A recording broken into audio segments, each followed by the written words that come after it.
Bayangin, kamu parkir motor, gak ada yang bantu, helm right. Kamu protes? Malah dimaki. Minta tanggung jawab? Malah dipalak bayar dobel.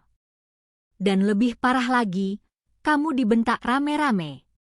Tapi yang mereka nggak tahu, perempuan yang mereka intimidasi itu adik dari Panglima Dayak. Bukan orang biasa. Bukan korban yang bisa diinjak. Balasan datang, dan kali ini bukan dengan kata-kata.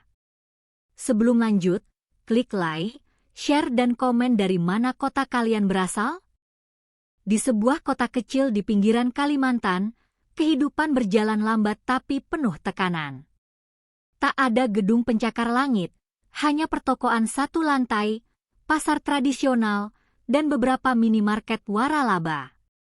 Di balik kesederhanaan itu, tersimpan sesuatu yang membuat masyarakat memilih diam, Ormas Grip. Dulu, Grip berdiri dengan niat baik. Mereka menamakan diri sebagai Gerakan Rakyat Inisiatif Bersatu, sebuah kelompok pemuda yang katanya siap membantu warga menjaga ketertiban lingkungan dan memberantas kriminalitas kecil-kecilan.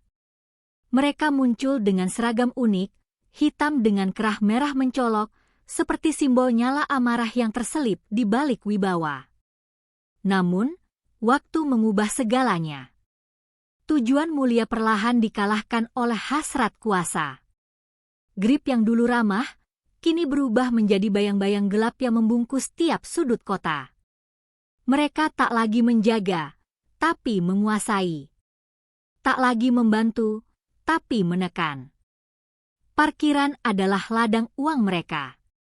Tak ada motor atau mobil yang bisa berhenti di depan toko tanpa dipungut bayaran. Tak ada harga resmi. Semua tergantung mood.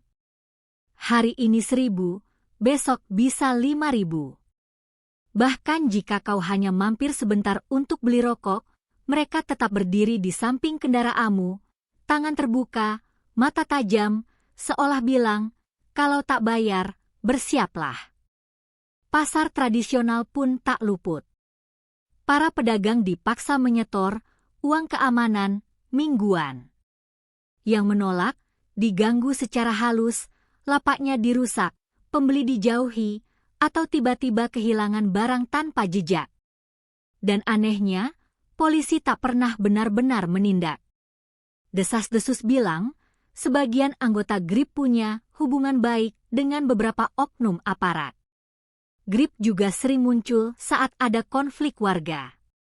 Tapi bukan sebagai penengah. Mereka jadi pembela siapapun yang bayar paling banyak. Mereka datang dalam rombongan, naik motor konvoi, sorakan keras di jalan, dan postur tubuh sengaja diperbesar, menggertak warga kecil agar tunduk. Mereka tak banyak bicara kasar, tapi menyimpan ancaman dalam sikap. Yang lebih menakutkan bukan pukulan mereka, tapi bagaimana mereka membuat orang biasa merasa tidak berdaya. Mereka tahu hukum bisa dipelintir, dan warga yang melawan seringkali jadi tertuduh. Di tengah ketakutan itu, tidak semua anggota Grip jahat. Beberapa bergabung karena butuh pekerjaan. Tapi jika kau diam terlalu lama melihat kezaliman, lama-lama kau akan jadi bagiannya. Warga kota belajar untuk menunduk.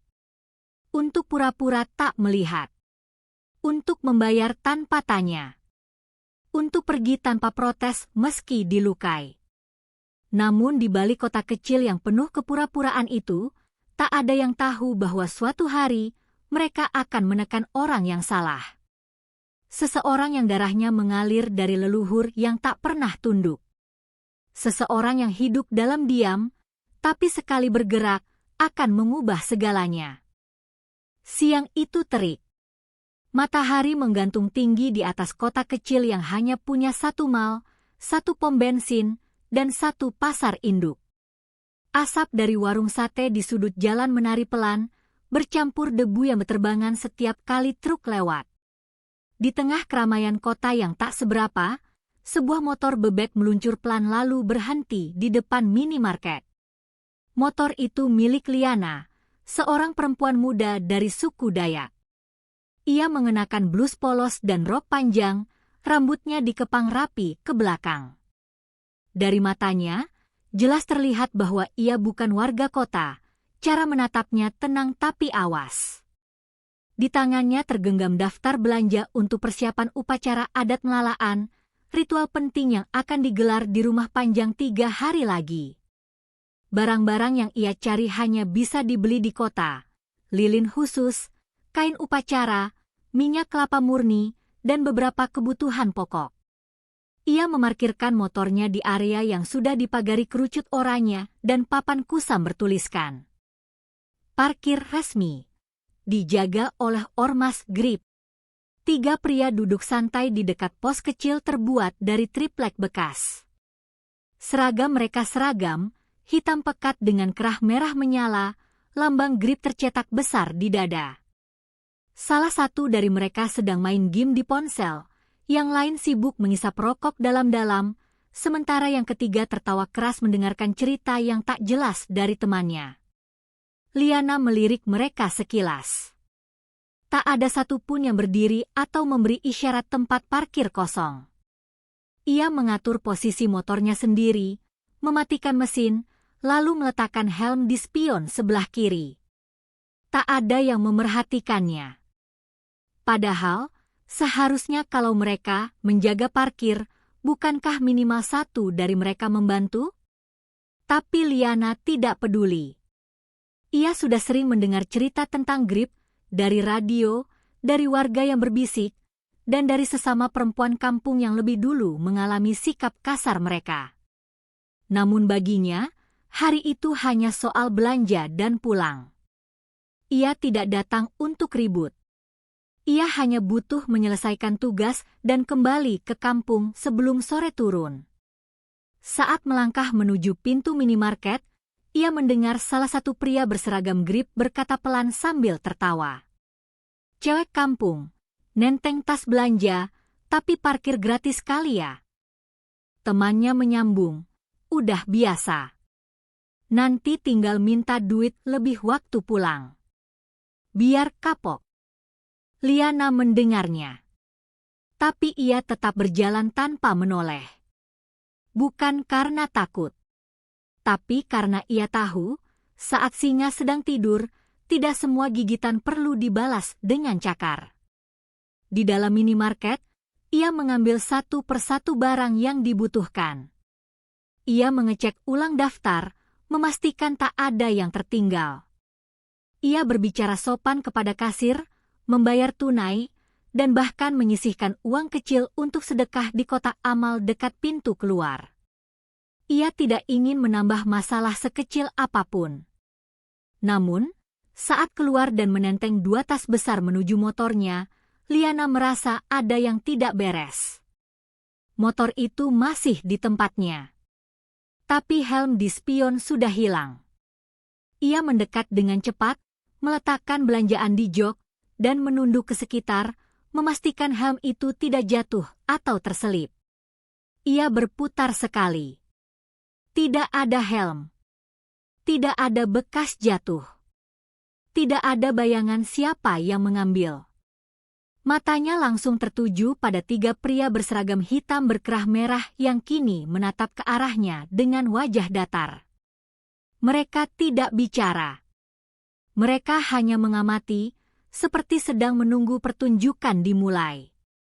Liana menarik napas, lalu melangkah pelan ke arah mereka. "Permisi," ucapnya sopan. "Tadi saya parkir di sana. Helm saya hilang. Apakah salah satu dari mas-mas lihat orang yang ambil?"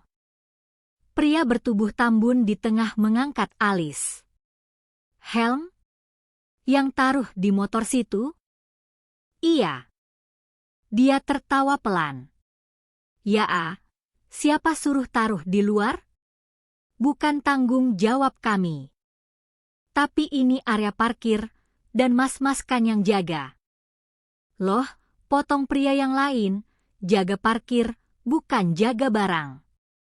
Mau aman, bawa masuk ke dalam." Masa semua salah kita? Liana mulai merasa nadanya berubah. Tapi ia bertahan. Saya cuma tanya baik-baik. Kalau mas-mas lihat siapa yang ambil, saya minta tolong infonya. Pria pertama berdiri.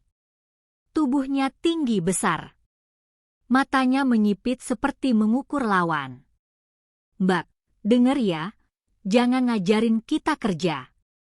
Kalau ada yang hilang, itu risiko. Bukan urusan kami. Pria ketiga, yang dari tadi hanya menonton, ikut bicara. Kalau keberatan parkir di sini, Mbak bisa lapor ke siapa aja. Tapi ya tanggung akibatnya. Kita ini grip, bukan petugas taman. Liana diam. Matanya tajam, tapi suaranya tetap tenang. Terima kasih, kalau memang tidak tahu, saya cari sendiri. Ia berbalik, meninggalkan mereka. Tapi saat itu, ia belum tahu, ini baru permulaan. Masih ada penghinaan berikutnya yang akan membuatnya akhirnya berkata. Liana berdiri lama di samping motornya. Kedua tas belanja yang berat tergantung di stang, tapi pikirannya tak fokus pada apapun kecuali satu hal, helm itu. Bukan soal harganya, tapi isi dan makna di baliknya. Di dalam lapisan kain pelindung helm itu, tersembunyi potongan kecil akar bajakah, jimat keluarga yang diberikan ibunya sebelum ia merantau. Kalau kau jauh dari tanah, ini akan menjagamu dari bahaya, pesan sang ibu. Kini benda itu raib. Bersama harga diri. Liana menyisir pandangannya ke area sekitar. Tidak ada CCTV. Tidak ada orang yang terlihat membawa helm. Tapi perasaannya yakin, helm itu tidak hilang karena nasib buruk. Ia yakin seseorang mengambilnya. Dan orang-orang yang paling dekat dengan lokasi itu, tentu saja 3 pria berseragam hitam berkerah merah, anggota grip yang dari awal tak menunjukkan sikap hormat sedikitpun. Liana melangkah kembali ke pos mereka. Dadanya panas. Ia menahan amarah dengan genggaman tangan erat. Mas, suaranya kali ini lebih keras, tolong jangan anggap saya bodoh. Tadi helm saya masih di motor. Sekarang hilang. Mas-mas duduk di situ dari tadi. Kalau tidak ada yang lihat, tolong beri saya solusi. Jangan cuma nyalahin. Pria Tambun yang tadi duduk kini berdiri dengan santai, menguap, lalu menatap Liana dari kepala hingga kaki. Mbak, saya ulang ya, ini parkiran umum. Helm itu tanggung jawab lo sendiri. Kami cuma ngatur posisi parkir. Kalau nggak terima, ya jangan parkir di sini. Tapi Mas terima uang parkir kan? Berarti ada jasa. Apa nggak ada itikat baik sama sekali? Pria kedua ikut berdiri, tangannya menggenggam rokok. Helm hilang, salah kami? Kocak. Mending lo sabar aja deh, Mbak. Jangan ngajak ribut. Orang kota aja ngerti, kok lo yang dari kampung bawa gaya hukum sendiri? Kata-kata itu menyengat. Lebih menyakitkan daripada kehilangan barang. Lebih menusuk daripada dicemooh. Mas bilang saya orang kampung? Betul, saya memang dari kampung. Tapi di kampung saya, orang seperti Mas tidak dihormati. Orang yang tahu malu, itu baru laki-laki. Ketegangan naik. 2 dari pria itu saling pandang. Yang ketiga, lebih muda, mulai gelisah. Bang, udah, jangan diperpanjang. Biarin aja dia ngomong. Namun pria pertama malah maju selangkah. Kampung lo ngajarin ngajak ribut, ya? Ini kota, Mbak. Di sini kalau ribut, bisa panjang urusannya. Liana sadar, ia sudah sendirian. Beberapa warga yang lewat hanya melirik, lalu cepat-cepat menunduk dan pergi. Tak ada yang mau ikut campur. Grip terlalu terkenal di kota ini, terkenal karena tak pernah kalah dalam urusan jalanan. Dan tanpa aba-aba, pria itu melambaikan tangan. Dua pria lain bangkit. Mereka mendekat, mengepung Liana secara tak langsung. Tak ada yang menyentuh, tapi aura ancaman jelas terasa. Mata mereka tak main-main. Mau panggil siapa? Polisi? Silakan. Tapi ingat, kalau sampai bikin ribut, kami bisa cari kau sampai ke rumah. Hati Liana mulai bergetar. Ia bukan pengecut, tapi ia juga tahu, ia sedang sendirian di sarang harimau. Dan harimau ini bukan binatang. Ini manusia-manusia yang merasa punya kuasa karena seragam hitam dan kerah merah itu. Ia menunduk, menarik napas, lalu melangkah menjauh. Ia tidak lari. Tapi ia juga tak bisa menang. Belum sekarang. Di kepalanya hanya ada satu kalimat. Aku akan pulang. Pulang bukan untuk mengadu, tapi untuk memanggil seseorang yang namanya masih bergema di hutan, yang langkahnya lebih ditakuti daripada raungan truk logistik.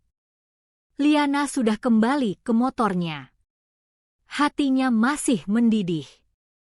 Helmnya hilang, dituduh bodoh, diintimidasi, dan dikelilingi oleh para lelaki berseragam hitam dengan kerah merah yang memperlakukan kehormatan perempuan seperti debu di sandal. Tapi ia memilih diam untuk sementara. Ia menatap jalanan yang makin panas oleh matahari siang. Tangannya gemetar, bukan karena takut, tapi karena ia dipaksa diam dalam ketidakadilan. Di tanah kelahirannya, keadilan bukan sekadar konsep hukum, melainkan sesuatu yang ditanamkan sejak kecil, diwariskan lewat darah dan hutan. Liana hendak menyalakan motor ketika suara itu datang lagi dari arah pos parkir. Heh, Mbak, teriak pria tambun itu dari balik rokoknya. Mau kabur? Liana menoleh dengan tatapan tak percaya. Maksud Mas? Parkir, lah. Lo pikir gratis? Liana berjalan kembali ke arah mereka, pelan tapi mantap. Mas, helm saya hilang. Mas nggak bantu. Malah marah-marah. Sekarang masih minta uang parkir juga. Helm itu urusan lo. Lo sendiri yang taruh di luar.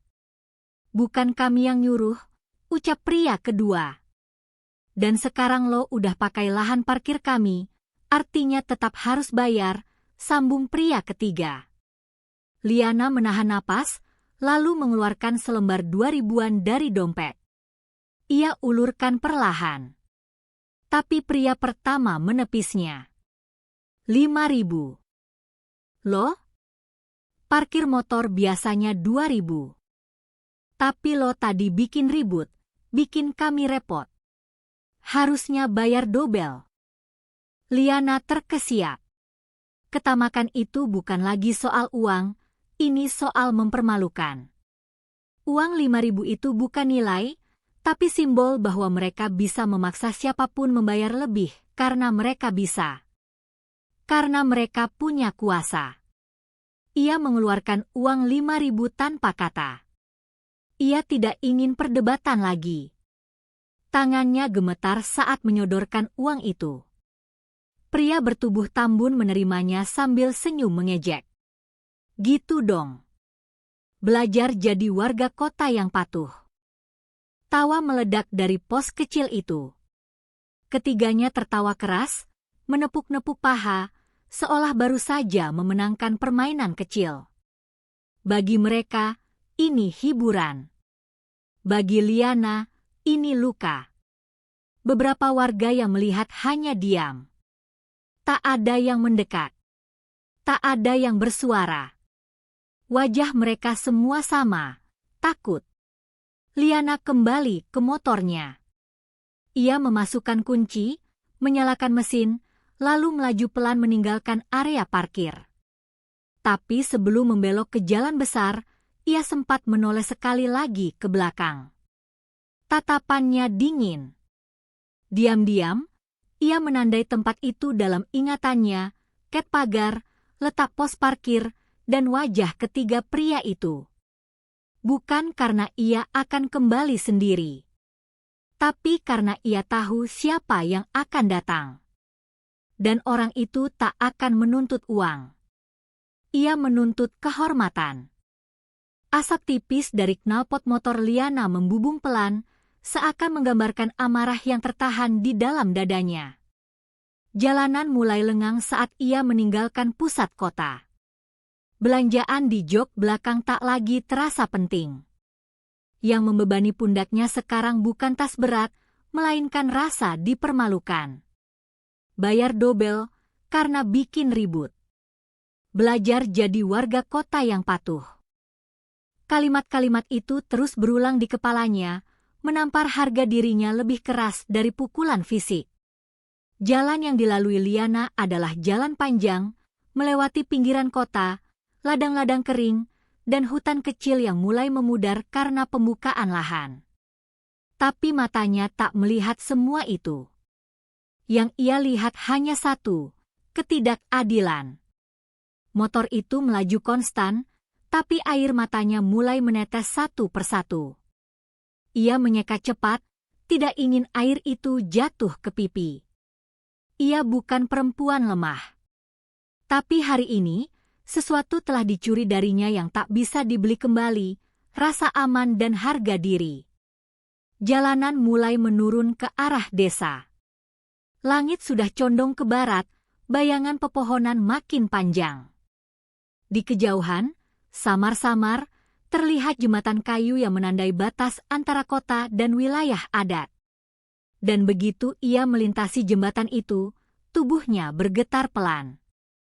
Ada rasa tenang, tapi juga bisikan alam yang menyuruhnya berhenti diam.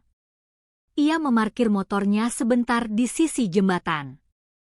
Ia memandang ke langit yang perlahan menguning. Udara di sini lebih bersih, lebih jujur.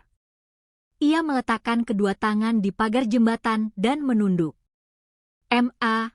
Pak, maaf. Aku tadi diam. Tapi bukan karena takut. Aku hanya menunggu waktu yang tepat, gumamnya pelan. Lalu, ia kembali menaiki motornya. Kali ini tak ada lagi kebimbangan. Ia tahu langkah berikutnya. Beberapa saat kemudian, Liana tiba di pelataran rumah panjang. Anak-anak yang bermain di bawah tangga berseru riang melihatnya. Kak Liana pulang. Bawa belanjaan. Tapi Liana hanya tersenyum kecil, angguk pelan, dan terus melangkah menaiki tangga kayu. Di dalam, suasana rumah panjang seperti biasa, asap tipis dari dapur, suara anak menangis di ujung, dan beberapa tetua mengobrol dengan tenang sambil minum air rebusan akar. Namun seseorang langsung berdiri saat melihat Liana datang, seorang pria berambut panjang yang diikat kain merah, dengan tatapan tajam tapi penuh kasih. Dialah Jilah, kakaknya. Liana tidak langsung bicara. Ia hanya duduk di dekatnya, membuka botol minum dan meneguh perlahan. Beberapa menit berlalu tanpa kata. Tapi Jilah tahu. Ia bisa membaca wajah.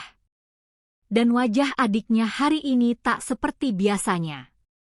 Kau kehilangan helm, ucap Jilah pelan, seperti menebak. Liana mendongak. Bagaimana kau tahu? Aku tidak tahu. Tapi aku bisa melihat kau kehilangan sesuatu, dan bukan cuma barang. Matamu tak bicara hari ini. Liana menggigit bibirnya. Lalu, semua tumpah. Ia bercerita dari awal hingga akhir. Tentang tukang parkir Grip. Tentang seragam hitam berkerah merah. Tentang cara mereka berbicara, mempermalukan, mengejek, memaksa. Tentang helm dengan akar bajakah. dan tentang rasa marah yang ditelan demi menghindari pertumpahan darah di tempat asing. Jilah tak menyela. Ia mendengar semuanya dalam diam. Kepalanya sedikit menunduk, tangannya menggenggam cangkir bambu. Setelah Liana selesai, suasana hening kembali. Hanya terdengar bunyi cicit kelelawar di atas atap rumah panjang. Lalu perlahan, Jilah berdiri. Ia tidak menatap Liana. Ia hanya melangkah ke ujung rumah panjang, ke sebuah peti kayu tua yang tertutup debu dan kain tenun Dayak. Suara derit engsel terdengar saat peti itu dibuka. Beberapa warga yang melihat langsung saling pandang. Karena mereka tahu, itu bukan peti biasa. Jilah mengangkat satu demi satu isi peti, ikat kepala berbulu enggang, rompi tenun tua berwarna merah marun, dan sebuah parang panjang dengan gagang kayu ulin ukir. Parang itu hanya digunakan ketika tanah dipermalukan. Ketika harga diri suku diinjak. Liana, ucap Jilah akhirnya. Hari ini, kau membayar 5.000 untuk sebuah penghinaan. Tapi harga sesungguhnya bukan itu. Harga itu dibayar oleh semua orang yang diam. Termasuk aku, yang terlalu lama percaya kota akan belajar sopan tanpa kita ajarkan ulang. Liana berdiri, menatap kakaknya. Kau akan ke kota? Jilah mengangguk. Aku tak akan membawa dendam. Aku hanya membawa satu hal. Apa? Kehormatan. Petang mulai turun perlahan. Cahaya matahari terakhir menyentuh ujung atap rumah panjang, menciptakan bayangan keemasan yang membelah lantai papan tua. Tapi hari itu, kehangatan senja justru terasa dingin, seolah angin dari pegunungan membawa pesan lain, akan ada sesuatu yang bergerak malam ini. Di dalam rumah panjang, kabar bahwa Panglima Jilah membuka peti tua warisan leluhur menyebar seperti api menyambar alang-alang kering. Seorang anak kecil yang mengintip diam-diam berlari ke dapur dan berbisik ke ibunya. Tak lama, sang ibu membisikkan pada tetangga di sebelahnya. Dalam waktu kurang dari 1 jam, seluruh penghuni rumah panjang sudah tahu. Jilah telah mengenakan ikat kepala bulu enggang. Parang leluhur telah diasah. Ini bukan hal biasa. Tetua adat yang mendengar kabar itu berjalan perlahan dari ujung rumah. Tubuhnya sudah renta, rambutnya putih seluruhnya, tapi suaranya tetap tenang dan dalam. Ia duduk di depan Jilah yang kini mengenakan rompi tenun merah, dengan parang tergantung di pinggang. Anakku, ucapnya lembut. Kau tahu apa artinya membuka peti itu, bukan? Jilah menatapnya. Matanya tidak marah, tapi menyala dengan keyakinan. Saya tahu, Teteh. Tapi kali ini bukan hanya tentang Helm. Ini tentang perempuan yang dipermalukan. Tentang suara yang dipaksa diam. Dan tentang kota yang lupa bahwa kita juga punya akar. Sang tetua mengangguk perlahan. Ia mengelus janggut putihnya, lalu menarik napas panjang. Zaman memang berubah. Tapi kadang, orang kota baru mengerti adab jika diingatkan oleh leluhur yang berjalan. Beberapa pemuda dari rumah panjang mulai berkumpul di luar. Mereka tak berkata apa-apa, tapi mata mereka menyorot rasa ingin ikut. Ingin membalas. Ingin turun bersama. Namun Jilah keluar, berdiri di ambang pintu, dan mengangkat tangan pelan. Ini bukan tentang rombongan. Ini bukan tentang perang. Ini tentang menyampaikan pesan. Dan pesan itu tak perlu diteriakkan. Semua diam.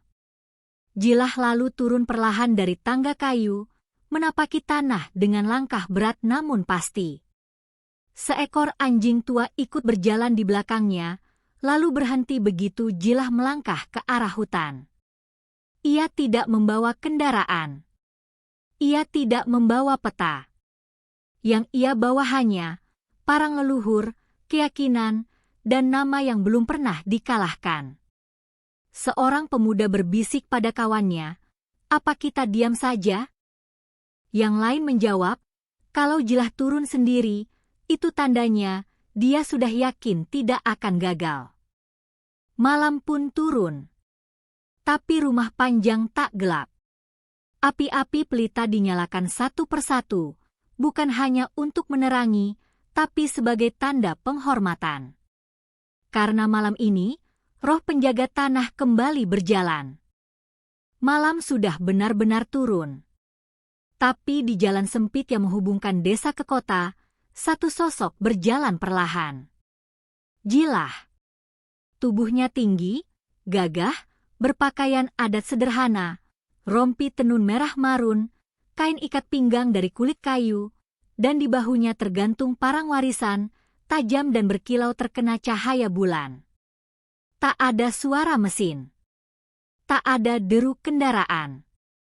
Hanya langkah kaki menyentuh tanah dan suara hutan yang ikut menunduk diam menyambutnya. Setiap ia melangkah, suasana berubah. Angin berhenti bertiup. Burung malam yang biasa ribut, mendadak diam. Anjing-anjing kampung yang tadinya menggonggong liar, mendadak merengek dan masuk ke kolong rumah. Di simpang pertama, seorang kakek penjaga ladang yang kebetulan melihatnya langsung melepas topi caping, berdiri, dan menunduk dalam. Bayangan dari tanah telah turun, gumamnya pelan. Di simpang kedua, 3 pemuda sedang nongkrong sambil mabuk tua. Tapi begitu melihat siluet Jilah dari jauh, mereka spontan mematikan rokok, berdiri tegak, dan mendorong tubuh masing-masing untuk memberi jalan. Tak ada yang berani bertanya hendak kemana. Karena ketika Panglima Dayak berjalan tanpa senyum, hanya ada satu alasan, tanahnya disentuh tanpa izin. Jilah tak terburu-buru. Ia tidak seperti tentara kota yang bergerak cepat dan gaduh. Ia berjalan perlahan, seolah tiap langkah adalah doa dan peringatan. Ketika ia melewati sebuah jembatan kecil, seekor burung enggang melintas di atasnya. Tak bersuara. Tapi cukup untuk menjadi pertanda bagi siapapun yang peka, leluhur sedang mengawasi. Di desa terakhir sebelum masuk kota, beberapa warga yang masih terjaga membatin ketika melihat Jilah lewat. Ada yang bermain dengan api, dan kini bara dari hutan datang memadamkannya. Sampai akhirnya, menjelang subuh, Jilah tiba di batas kota. Ia berhenti sejenak di depan plang besar berkarat bertuliskan, "Selamat datang," sambil menatap keramaian yang masih tertidur. Bukan rasa rindu yang dirasakannya, tapi kesedihan, karena kota ini dulu pernah menyambutnya saat muda, saat ia belajar mengenal dunia di luar hutan. Tapi kini, kota itu sudah tak mengenalnya lagi. Dengan langkah tetap, ia menuruni trotoar. Langkah pertama masuk kota itu seperti dentang gendang perang yang tak berbunyi. Tapi di dunia yang tak kasat mata, nama Jilah mulai dibisikkan oleh angin ke telinga mereka yang patut takut. Kota itu masih terlelap saat Jilah memasukinya. Lampu jalanan berkedip pelan, sebagian mati, sebagian remang. Udara pagi masih membawa sisa dingin dari hutan, tapi di sini, hawa yang terasa bukan lagi kesejukan, melainkan sesuatu yang lebih pengap, seperti kota ini menyimpan banyak rahasia busuk yang ditutup rapat-rapat oleh gedung-gedung kecil dan papan reklame murahan. Jilah berdiri sebentar di depan pasar. Beberapa pedagang sayur mulai datang, membuka lapak dengan gerakan malas. Mereka tak mengenal wajah Jilah, tapi begitu melihat sorot matanya, mereka tahu ini bukan orang biasa. Langkahnya berlanjut ke arah pertigaan, di mana tukang bensin eceran sudah menata botol-botol isi premium di rak kayu. Anak muda itu sedang bersiul kecil, namun suara siulannya terhenti ketika melihat pria dengan parang panjang dan tatapan dari hutan berdiri di depannya. "Mau beli?" tanyanya, ragu-ragu. Jilah menggeleng pelan. Aku mencari seseorang, katanya. Siapa? Penjaga parkir di minimarket seberang toko bangunan. Yang berseragam hitam berkerah merah. Pemuda itu langsung terdiam. Matanya melebar. Ia menelan ludah. Oh, itu Angga, Bang. Orang Grip. Sama temannya, Bowo, sama satu lagi lupa namanya. Kenapa, Bang? Jilah tidak menjawab. Ia hanya menatap pemuda itu, lalu mengangguk. Terima kasih, ucapnya singkat, dalam bahasa Dayak yang tak dimengerti oleh si pemuda, namun cukup membuat bulu kuduk berdiri. Jilah kembali melangkah, melewati toko-toko yang baru buka separuh. Tukang roti yang biasanya cerewet tiba-tiba berhenti mengeluh. Pedagang kopi yang biasa memutar musik keras kini menurunkan volume. Kota ini tahu, ada yang datang membawa keheningan yang bukan sembarang diam. Di balik keheningan itu, kabar mulai menyebar cepat, bukan lewat internet, tapi dari mulut ke mulut, dari mata yang bertemu mata. Seorang pria berpakaian adat, membawa parang, mencari anggota Grip. Dan bukan karena hutang, bukan karena urusan pribadi, tapi karena kehormatan. Seorang tukang parkir tua yang melihat Jilah dari kejauhan bahkan menarik motornya keluar dari garis putih, lalu berdiri tegak seperti sedang menyambut raja. Ia tak tahu siapa pria itu, tapi ia merasa tubuhnya harus memberi jalan. Ketika Jilah tiba di depan minimarket yang dimaksud, matahari mulai mengintip dari balik gedung tua. Udara mulai hangat, tapi suasana di tempat itu justru makin tegang. Pos kecil Ormas Grip masih tertutup tirai plastik. 3 motor terparkir di sana, semuanya dengan stiker tengkorak dan tulisan Grip Selatan. Jilah berdiri di seberangnya. Tidak masuk. Tidak memanggil. Hanya menunggu. Dan seperti panggilan alam, tak lama kemudian, Angga keluar dengan langkah malas, menguap lebar, masih mengenakan seragam hitam berkerah merah. Ia menggantung rokok di bibir, melirik kanan-kiri, lalu melihat Jilah. Untuk sesaat, mata mereka bertemu. Angga mengernyit. Lo siapa? Jilah tidak menjawab. Tapi dari cara ia berdiri, dari cara parang itu tergantung tenang di pinggangnya, dan dari ketenangan matanya yang dingin, Angga tahu, ini bukan orang yang bisa diteriaki. Masih setengah mengantuk, Angga memanggil 2 temannya di dalam. Bro, keluar deh. Ada orang aneh nih. 2 pria lain keluar, satu bertubuh kurus, satu lagi berambut gondrong. Mereka semua mengenakan seragam Grip yang sama. Kini mereka bertiga berdiri di depan pos parkir, menatap seorang pria yang berdiri sendirian. Mas, kata Bo yang kurus, kalau cari tempat parkir, pindah aja ya. Di sini udah full. Jilah membuka mulutnya untuk pertama kali sejak tiba. Aku tidak butuh parkir. Loh, terus? Aku datang membawa pesan. Angga tertawa kecil. Waduh, Pak RT dari pedalaman nih?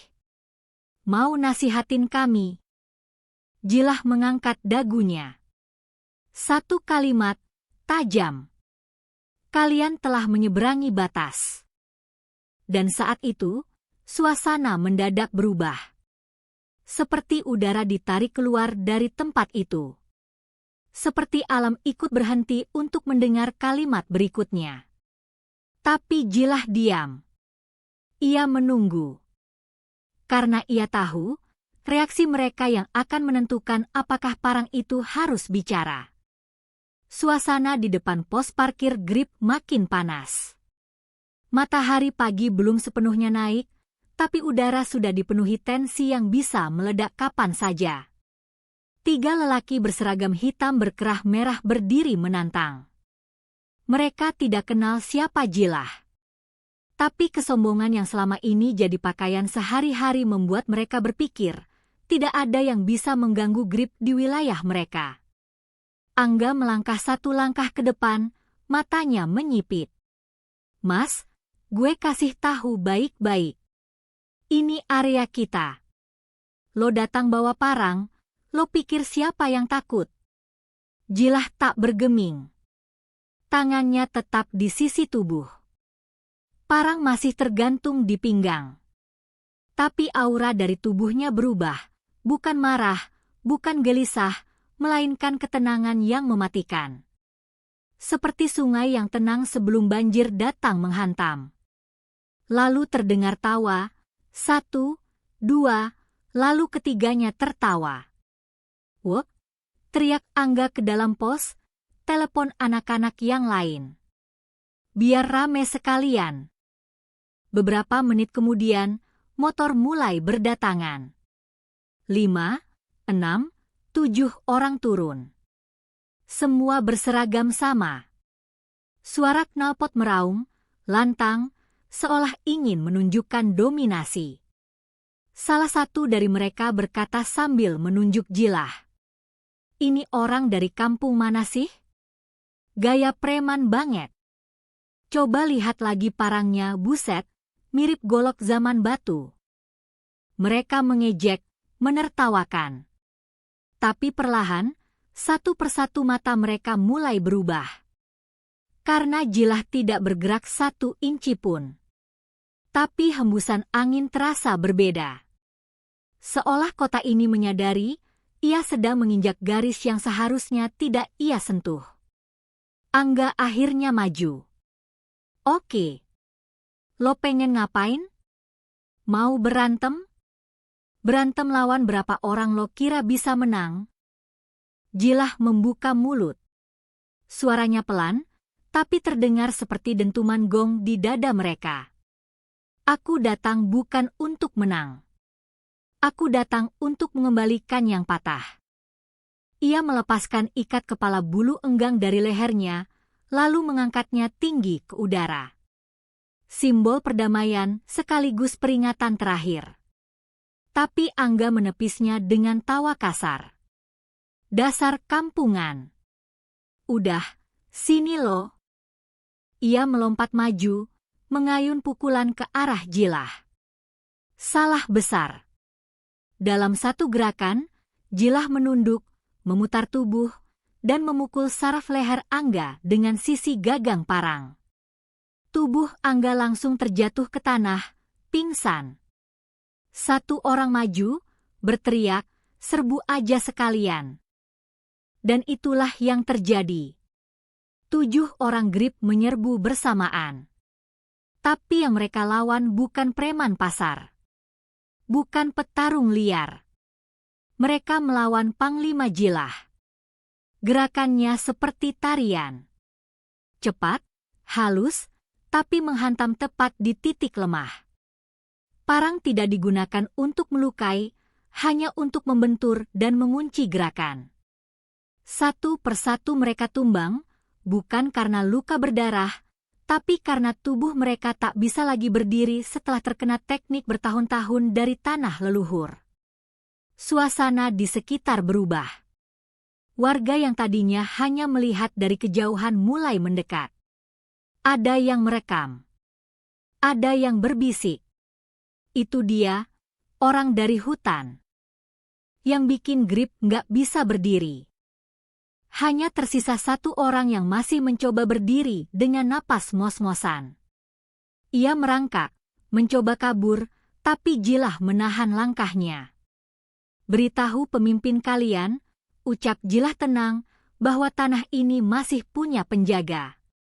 Bahwa tidak semua orang bisa kalian injak hanya karena seragam hitam dan kerah merah. Ia berdiri tegak, menatap sekeliling. Semua terdiam. Suara burung kembali terdengar. Angin berhembus pelan. Seolah kota ini menarik napas lega untuk pertama kalinya. Dan dalam sunyi itu, suara seorang anak kecil dari balkon apartemen tiba-tiba berseru. Kakek, itu pendekar ya? Warga yang lain mulai berani bicara. Mereka berdiri lebih dekat. Beberapa bahkan menepuk bahu Jilah diam-diam, tanda hormat tanpa kata. Hari itu, kota mencatat sesuatu yang tak biasa. Bukan hanya tentang kekalahan Ormas Grip, tapi tentang kemenangan kehormatan atas kesombongan. Asap debu belum benar-benar hilang dari jalan ketika suara raungan mesin mobil mewah terdengar mendekat. Sebuah SUV hitam berhenti mendadak di depan pos parkir yang porak-poranda. Pintu terbuka cepat, dan dari dalam keluar seorang pria berbadan besar, berambut cepat, dengan kacamata hitam dan cincin batu akik berkilau di setiap jari. Seragamnya berbeda dari anggota lain, hitam legam, berkerah merah tebal, dengan emblem Grip bersulam emas di dada. Dialah Herman, ketua, pemimpin lokal Grip Selatan. Namanya dikenal bukan hanya karena kekuasaan, tapi karena kekejaman dan kedekatannya dengan oknum-oknum yang membuatnya tak tersentuh hukum. Langkahnya cepat dan marah.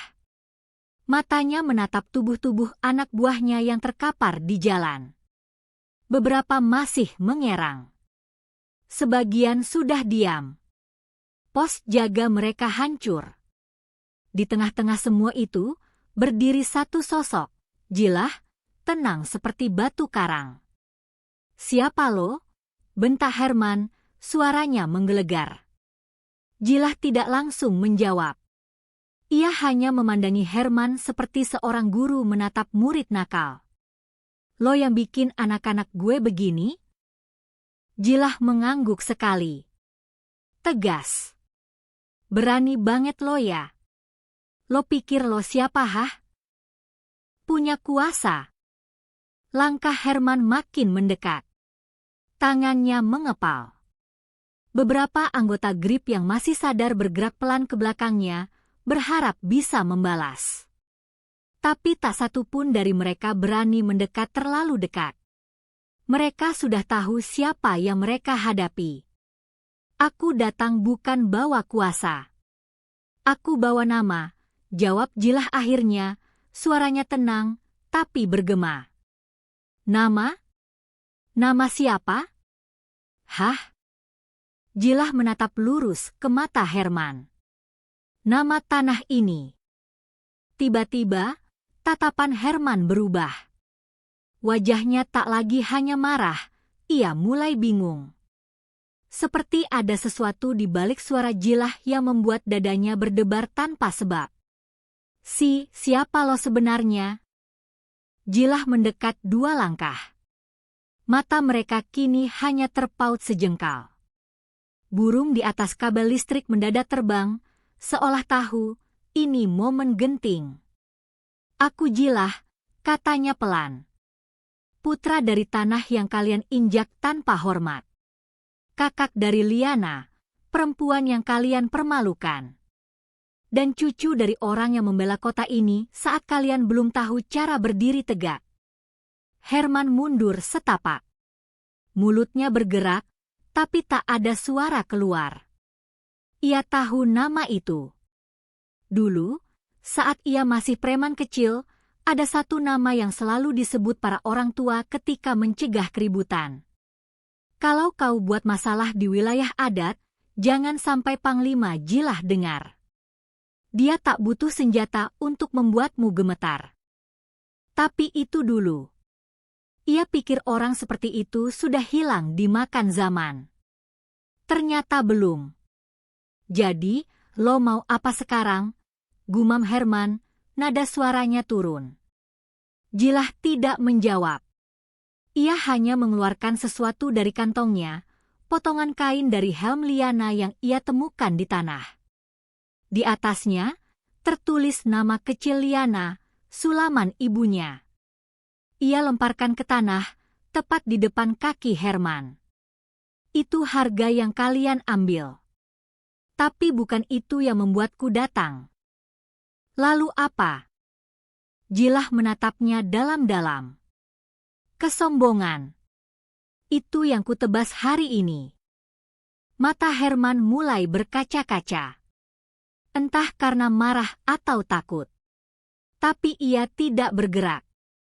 Tidak ada satupun anak buahnya yang membela. Karena mereka tahu, perlawanan tidak akan berhasil.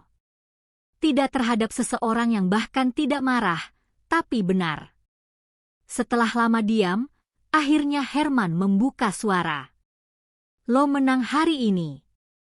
Tapi kami akan kembali. Kami akan bangkit. Jangan kira ini akhir. Jilah hanya tersenyum tipis. Tak apa kembali. Tapi kalau kau datang lagi, pastikan kau tidak membawa kesombongan bersamamu. Ia lalu membalikkan badan dan pergi. Langkahnya ringan, seolah tidak baru saja melumpuhkan ormas yang ditakuti sekota. Warga yang menonton mulai bersorak pelan. Tak ada yel-yel. Tak ada tepuk tangan. Tapi ada bisikan kemenangan. Dan Herman? Ia tetap berdiri di tempatnya. Tapi untuk pertama kali dalam hidupnya, ia merasa kecil. Keesokan harinya, kota tidak lagi sama. Seseorang merekam kejadian di depan minimarket. Tangkapan video berdurasi 2 menit menunjukkan seorang pria berpakaian adat, memegang parang panjang, berdiri di antara 8 anggota GRIP yang tergeletak seperti boneka tanpa nyawa. Tidak ada suara berlebihan, tidak ada sorakan, hanya denting-denting pelan dari lingkungan sekitar yang seolah ikut menyaksikan sesuatu yang sakral. Video itu diunggah ke media sosial oleh seorang mahasiswa yang kebetulan sedang membeli rokok di seberang jalan. Viral. Dalam hitungan jam, video tersebut dibagikan puluhan ribu kali. Judulnya, Pendekar Dayak tumbangkan preman kota tanpa menumpahkan darah. Komentar pun membanjir. Siapa dia? Gila, karismanya bikin ciut. GRIP akhirnya ada yang berani lawan. Hormati adat. Hormati perempuan. Hormati bumi. Di forum-forum diskusi lokal, masyarakat mulai saling bercerita. Bukan hanya tentang Jilah, tetapi tentang ketidakadilan yang selama ini mereka telan diam-diam. Kisah Liana mengangkat luka banyak warga, tentang parkir liar, pungutan tanpa aturan, ancaman dari ormas, dan bagaimana selama ini mereka terpaksa diam karena takut. Namun kini, setelah 1 orang berdiri, ketakutan mulai terkikis. Di hari yang sama, kantor berita lokal mengangkat headline. Ormas GRIP terlibat intimidasi warga, wali kota minta evaluasi total. Tak lama, pemerintah kota turun tangan. Camat, lurah, bahkan kepala dinas perhubungan ikut dimintai keterangan. Beberapa pos parkir liar ditutup paksa. Di beberapa tempat, warga beramai-ramai mencopot tulisan GRIP dari dinding dan tiang listrik. Ketua GRIP, Herman, menghilang. Ia tak tampak di kantor sekretariat, tak menjawab telepon, bahkan anak buahnya tak tahu keberadaannya. Konon, malam setelah kejadian, ia pergi keluar kota tanpa pamit. Di sisi lain, masyarakat mulai bangkit.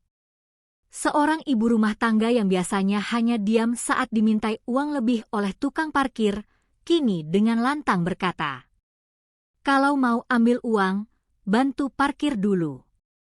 Jangan cuma duduk main HP." Dan tak ada yang membalas. Salah satu pemuda mantan anggota GRIP yang sebelumnya bangga mengenakan seragam hitam berkerah merah, kini menggulung bajunya dan berkata pada teman-teman nongkrongnya, "Kita salah. Kita kira kita ditakuti karena kuat. Padahal orang cuma diam karena takut rusuh." Beberapa bahkan datang langsung ke pasar, membersihkan coretan yang selama ini mereka buat. Mereka tak meminta maaf langsung. Tapi tindakan mereka cukup jelas, mereka tidak ingin dibenci oleh kota selamanya. Wajah Jilah tidak pernah muncul di media. Tidak ada wawancara. Tidak ada pernyataan resmi. tapi namanya hidup dalam bisik-bisik warga. Di tempat makan, orang mulai berani mengeluh soal pungli. Di halte, penumpang mulai berani menolak saat diminta uang lebih oleh juru parkir nakal. Di dinding sebuah sekolah menengah, seorang siswa menulis dengan kapur. Kita tidak perlu menjadi beringas untuk menegakkan harga diri. Malam hari, di komunitas Dayak perantauan, seseorang menyalakan lilin di tengah lingkaran dan berkata, "Kita tidak menuntut balas. Kita menuntut keadilan." Hari ini, satu anak tanah sudah mengingatkan kita semua. Kota ini akhirnya belajar bahwa ketegasan tak harus datang dalam bentuk kekerasan. Bahwa keberanian bisa tumbuh dari akar yang kuat, dari tanah yang diam namun tak pernah tunduk.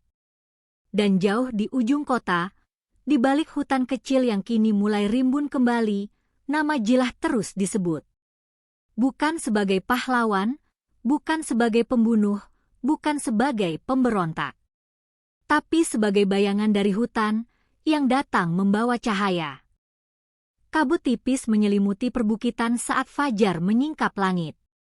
Hutan yang sempat diam selama beberapa hari mulai bersenandung pelan, seolah menyambut pulangnya satu jiwa yang keluar dari tanah untuk membenahi dunia luar. Di antara pohon-pohon tua, langkah kaki Jilah terdengar lirih, namun setiap tapaknya memancarkan makna. Tak ada iringan musik. Tak ada penyambutan besar.